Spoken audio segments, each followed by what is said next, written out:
یہ ایک لحاظ سے ہمارے حوالے سے ایک صدی کی سب سے بڑی خبر ہے کہ پاکستان کے آرمی چیف کو صدر امریکہ نے کھانے کے لیے وائٹ ہاؤس میں بلایا ہے۔ شاید پاکستان کے کسی سربراہ کو بھی ایسی وقت نہیں دی گئی۔ ایوب خان کو بہت چڑھایا گیا تھا اور کہا گیا تھا، اور بعد میں اس کے تجزیے یہ ہوئے کہ ایوب خان کو استقبال کر کے دکھایا گیا کہ تمہیں ہم بہت پسند کرتے ہیں، اور فائدے انڈیا کو پہنچائے گئے۔ کچھ نہیں پتہ، تاریخ بہت کچھ بولتی ہے اور کہتی ہے۔ اس وقت بھی سوال اٹھتا ہے کہ ایسے موقع پر صدر ٹرمپ کو، جو اپنا ایک مزاج رکھتے ہیں، ہمارے فیلڈ مارشل عاصم منیر کو بلا کر کھانے کی دعوت دینا کیا معنی رکھتا ہے؟ ہم بڑے خوش ہیں، بڑی ڈوڈیاں ڈال رہے ہیں کہ انڈیا بڑا پریشان ہے، وہ دیکھ رہا ہے کہ یہ کیا ہو رہا ہے۔ مودی تو ایک فون کال پہ ٹال دیا گیا، اور ہمارے آرمی چیف کو بلا کر اس کو باقاعدہ کھانے کی دعوت دی گئی، اس سے ملاقات کی گئی۔ ٹرمپ نے اس کی وضاحت کی کہ میں شکریہ ادا کرنا چاہتا تھا، انہوں نے جنگ روکنے میں مدد کی ہے، اور ساتھ یہ بھی کہا کہ خطے کی صورتحال سے واقف ہیں، ایران کے معاملے کو جانتے ہیں۔ ہم تجارتی بات بھی کر رہے ہیں، پاکستان سے تجارت بھی چاہتے ہیں۔ ایک طرف ایران کی صورتحال کا ذکر، دوسری طرف تجارت کا ذکر، یہ امپورٹنٹ بات ہے۔ صرف اگر ہو سکتا ہے کہ یہ پاکستان اور ہندوستان کے درمیان جس طرح عام طور پر پاکستان میں خیال کیا جا رہا ہے، ٹرمپ پاکستان کی مدد کرنا چاہتے ہیں، تو اچھی بات ہے، اور اس سے ہو بھی سکتا ہے۔ وہ کچھ دکھا رہے ہوں، کچھ کر رہے ہوں، انڈیا پہ پریشر آ رہا ہے، اور یہ ہماری خوش قسمتی ہے۔ لیکن دوسری طرف یہ بھی ہو سکتا ہے کہ ایران کے بارے میں جو امریکہ کی رائے ہے، اس میں وہ پاکستان کو ایک طرح سے نیوٹرل کرنا چاہتا ہو، یا ہماری مدد چاہتا ہو، مدد نہیں، ہمیں فورس کرنا چاہتا ہو۔ فورس نہیں وہ کر رہا، وہ بڑے پیار سے بات کر رہا ہے، بڑے پیار سے سمجھا رہا ہے۔ اسے پاکستان کی لمیٹیشن کا بھی احساس ہے، چین سے تعلقات کے معاملے کا بھی پتہ ہے، اور وہ چاہتا ہے اس خطے میں پاکستان جو ہے وہ ایران کی جنگ کے معاملے میں کوئی ایسا بقول ان کے مثبت ودن انورٹڈ کاما رول ادا کرے۔ یہ صورتحال بھی ہو سکتی ہے۔ اس نے بڑے واضح اعلان میں کیا ہے کہ میں اس کے جوہری تنصیبات پر بھی حملہ کر سکتا ہوں۔ ابھی ہم نے فیصلہ نہیں کیا، یہ ہفتہ اہم ہے۔ ایران کو سرنڈر کر دینا چاہیے۔ سرنڈر کا لفظ ایک ایسا، میں اسے غیر پارلیمانی تو نہیں کہتا، لیکن یہ ایسا سخت لفظ ہے کہ عموماً سربراہ مملکت بولا نہیں کرتے۔ اور ایسی صورت میں جب کہ اسرائیل بالکل منہ زور ہوا ہے، کسی بات کے قابو میں نہیں آ رہا، اس نے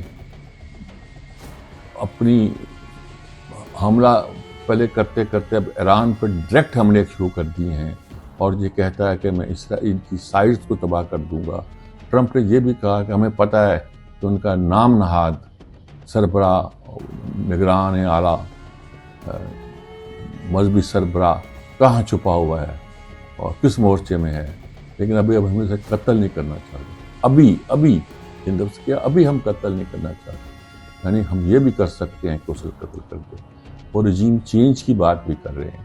اس خطے میں ان کے انٹرسٹ بہت ہیں۔ افغانستان کے حوالے سے بھی پاکستان کا سے ان کا انٹرسٹ ہے، ایران کے حوالے سے بھی ان کا انٹرسٹ ہے، اور اب انڈیا کے حوالے سے جو انٹرسٹ ہے، ہمیں اس کو کیش کرنا ہے، لیکن ساتھ ان خدشات کا اندازہ بھی کرنا ہے، اور اپنے آپ کو ان سے محفوظ بھی کرنا ہے۔ بہت سینچ کے چلنا ہے، اونگ کا قدم رکھنا ہے۔ پاکستان پہلے ہی اس کی اپنی خارجہ پالیسی میں بہت احتیاط سے اس معاملے میں چل رہا ہے۔ اگرچہ جذباتی مسلمان تو یہ چاہتے ہیں کہ ٹوٹ پڑیں، ہم گویا اسرائیل پر لپک پڑیں، اسے فنا کر دیں، لیکن کوئی مسلمان ملک آگے نہیں آ رہا، کیونکہ پوری دنیا کو معلوم ہے کہ اسرائیل کی مدد جو ہے وہ امریکہ کر رہا ہے، اور اس کی پشت پناہ امریکہ پہ ہے، اور امریکہ کو چیلنج کرنے کے لیے اس وقت دنیا کی کوئی طاقت نہیں ہے۔ وہ چیلنج کریں گے تو تباہی کو دعوت دیں گے۔ وہ کہتا ہے میرے پاس جو ہتھیار ہم بناتے ہیں دنیا میں کوئی نہیں بناتا، سب سے تباہ کن ہتھیار ہم بناتے ہیں، اور ہم اسے چلانا بھی جانتے ہیں، اس کی صلاحیت بھی رکھتے ہیں۔ سب باتیں درست ہیں۔ تو اس ملاقات پہ جہاں خوشی کی بات ہے، ہندوستان کے لیے پریشانی ہے، وہاں ہمیں بھی احتیاط سے کام لینا چاہیے کہ ایران کے معاملے میں جو ٹرمپ کے خیالات ہیں وہ جو حکمت عملی طے کر رہا ہے، لیکن وہ حکمت عملی ایسی ہے کہ مڈل ایسٹ کے دوسرے ممالک سے وہ عموماً بنا کے رکھ رہا ہے۔ قطر، مسقط، سعودی عرب، UAE ان سب کو چاہتا ہے کہ آن بورڈ ہوں اور ایران کو زیادہ سے زیادہ وہ سمجھائیں اور کوشش کریں۔ یہ نہیں کہ ان کو دھمکی دے رہا ہے کہ اگر آپ نے حمایت کی تو میں آپ لوگوں کو تہس نہس کر دوں گا۔ اس کی ضرورت بھی نہیں ہے، یہ کہنے کی بھی ضرورت نہیں ہے، سب لوگ پہلے ہی سبڈیوٹ سے ہیں۔ تو ایسی ہی صورتحال وہ پاکستان کے لیے شاید چاہتا ہے، اور اس نے یہ کنوے کیا ہوگا، دھیمے لفظوں میں کہا ہوگا۔ ان کے دفاع اور خارجہ امور کے لوگ بھی موجود تھے، خیر سیکورٹی چیف تھے۔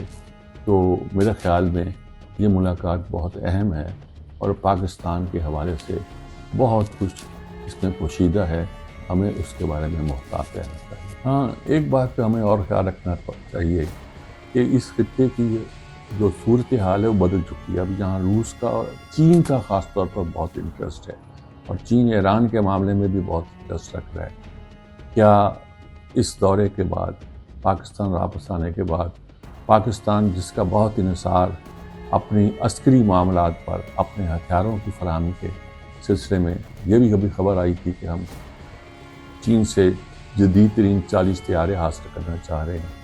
ہمارے لوگ، ہو سکتا ہے ہمارا کوئی اہم آدمی چین جائے اور چین سے اس معاملے میں کچھ اب رستہ تلاش مل جل کے کریں، اور میرے خیال میں بہتر صورتحال ہوگی کہ سعودی عرب، ترکی، چین ان ملکوں کے ساتھ مل کر آگے چلیں۔